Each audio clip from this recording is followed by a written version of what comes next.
Ladies and gentlemen, snails and hamsters. All right. It's the next event. And guess what? We have pasta, penis tank. No one fucking cares. And basically a top tier vehicle, even though it's not premium. And it's also not 11.3, so they can't say it's a top tier premium, even though it literally is the same fucking plane. So I mean, come on.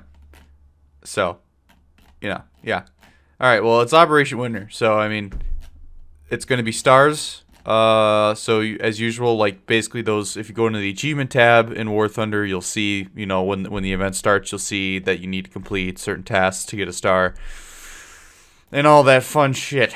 So, yeah, this C202D is just going to be a low tier Italian plane. It's basically just a 202. I don't really actually think there's anything to it, but we'll click on it. We'll see what's up. Okay, so it lacks cannons, rockets, and bombs. So it's basically just the same as the earlier C202. It just has machine guns. Does it even have anything in the wing? It looks like it. Let's see. All Machi fighters, blah, blah, blah. Good ammo capacity, blah, blah, blah. Does it have a weak engine? Because it kind of looks like it doesn't really have a good increased drag. Well, yeah, it has a massive double chin on the front. Bretta's pair rifle calibers. So yeah, it's basically just. I mean, this is just event filler at this point. This is literally just the same as like an entry, but worse because it's worse because it has worse flight performance. So there's a forward displacement of the air cooler. Blah blah blah blah blah blah. Yeah. So basically, this is just a worse performing variant of a plane that you can already fly in game, and it's got a premium tag, and like. You could literally just get it. If you really had to grind the Italian tree and you were really on a budget, just do like a GE wager and on like a sale or something, you could just talisman like a low tier Italian 202 if you really wanted to. So that's completely poopy. All right. The penis tank. God damn it, Australia. What the fuck is wrong with you? Like, penis? Really? You got two actually. You got a little nub chub on the front. I mean, really, did you have to make it look like a flaccid chode? Actually, it's erect because it's hard. Get it? Because it's metal. Funny. Yeah. It's literally just a cruiser tank, and I'm assuming if you ever played the AC Mark IV, which I never did, I never bought it, but I have friends that did. It was quite the trolley tank armor wise for the longest time. I don't really know how much it stands up to anymore. But since this has what looks to be, a 2-pounder, 40 millimeter, if this thing's at a lower battle rating, which I'm going to assume it is because of that cannon, then this thing's going to have some pretty freaking trolley armor on the hull and a little bit on the turret.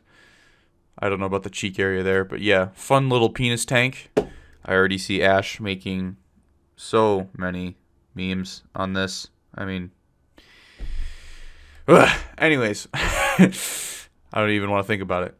Naval, no one really cares about naval, but I'm going to look at it anyways. So it's basically just a Kagero? Yugamo, sorry. Yugamo class. So this just has a shit ton of torpedoes. So this is basically just an event Shimakaze? 16 2 tubes, 3 tubes. 2 tubes, but 16 torpedoes that it carries. So it's got long lance. It's going to be a premium. Might actually be fun, because I do have the Shimakaze from the squadron.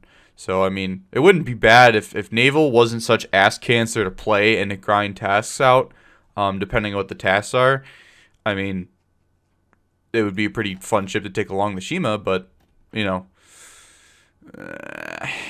not a lot of AA apparently. So, yeah, that's what you got for naval. The other thing, which is a USSR, basically a rocket boat. It's like a mine layer. So, and Russia already has a couple of these in game. So, that's what you're getting with that. I don't really think there's anything too special. 20 anti-submarine mines, destructive rocket launchers. Yeah, just a rocket spammer. And this tank, the expeditionary tank, as I call it from Armored Warfare, I believe that's or experimental, whatever the hell it was actually called, but everyone used to call it the expeditionary. But I was assuming it was actually experimental. Just for years we called it by the wrong name. All right. Well, basically, if you want an HSTVL but with a striker turret, that's basically what you're getting. You're getting the lower profile of like an HSTVL, although not as low as the HSTVL, with a remote turret, so an unmanned turret on top. So, I mean, it says automatic loader, high mobility.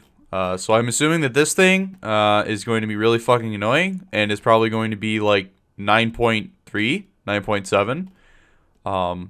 I will find this actually hilarious if this thing is at the same battle rating as the Striker, which I believe is still 9.3. And I don't know if it's going to fire the same rounds as the Striker, but if this thing got M900, but again, I mean, it's experimental, so I'm not really sure. What do they say anything about the rounds? M7 C76A1. Okay, so yeah, this is going to be a lull. So this thing is literally probably going to be the same battle rating as the Striker, and because it's tracked and not wheeled and doesn't have a forced armor package on it, mind you, even though the Russians get way too many options when it comes to that, but no, the Striker can't. The Striker can't just be the Striker, you know.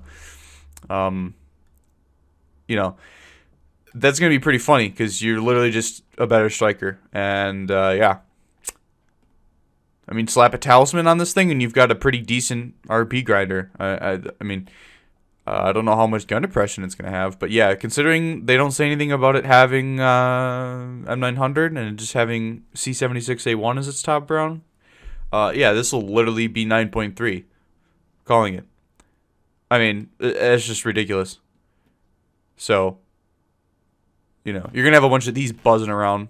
I mean, I want one too, but, you know, better get back on that content grind for War Thunder then so I can actually get a hold of one of these without playing too hard. So, yeah. On to the MiG-23MF. The final one we're going to look at is obviously a Soviet export fighter. It is literally a MiG-23M from Russia. Like, it's going to have R-60Ms. It's going to have R-23s. Let me just make sure they don't say anywhere R-24R, because that would be actually hilarious. Yeah, R-23s and R-60MKs. So you're basically getting a different fuse R-60M. I believe it's a radar fuse or radio fuse versus an optical fuse on the R-60MK. And yeah, I mean, that's literally what you're getting. I mean, you know, this is the first time I usually rag on German players a lot because there is a lot of moaning, but the one area that they really do struggle in, not suffer in, because that's the meme and it just brings negative connotation. But the one area that they're really struggling in is their rank 7 air, and they kind of did this with the F4F early, obviously, and the F4F late, but. I mean, if they do something with the MiG-23 and they had like a MiG-23 ML or whatever the other German variant is, that would just be hilarious. It's just like they have Israel in the game. They can't milk Israeli vehicles from American players anymore. So now they got to do it to Germany, and then after Germany they'll go into Russia. Like it's just, you know, it is what it is. I mean, honestly, this is just kind of ridiculous. But there you go, German players. You want an actual good fighter aircraft that isn't a Phantom for once? Take the MiG-23. I mean, you got to grind your ass off for it, or you can pay $50 for it. Because I'm pretty sure, since this is task-based and they're stars, yeah, you can just buy these. Because this isn't a build-a-thon, you can literally just buy these. So, if you want a non-premium MiG, or basically a striker that's actually good in terms of mobility, then fork over $50 a pop in Golden Eagles and buy through. And you know how funny it would be if this was the first event where Gaijin was like, no, there's no GE allowed. That would be hilarious. Now that I said that, I probably just jinxed all you. I'm sorry. But yeah. Yeah, this is, I mean, you get, oh, winter gear decorations. Oh, cool. Great. Oh, it's wonderful. Oh, more decals. Oh, cool. Great. Image in progress. You telling me this isn't even done? Or is this a joke? Okay. It's not even done. Oh my god. Alright, so I'm not going to go over all this again. Because this video is going to end up being like 30 minutes long. But if you've played any of these events before, you already know what to expect. I'm just going to link the dev blog in the description for you guys to read through it to actually understand it yourselves. Because basically, you play game, you do thing, you get star, you get vehicle. I mean, it's pretty self-explanatory. This isn't like the build-a-thons, which always have to have some stupid gimmick method to them. So, and here's their skins, obviously, the secondary skins that you have to get 12 stars in order to actually see them. Except this one, that's a standard. That's weird. Anyways, yeah, that's pretty much it for me. I want to go play Halo Infinite because I've been working for, what, 2-3 days straight without playing it. So, I'm really itching for it. So anyways, guys, good luck. Have fun. Don't stress out too much. I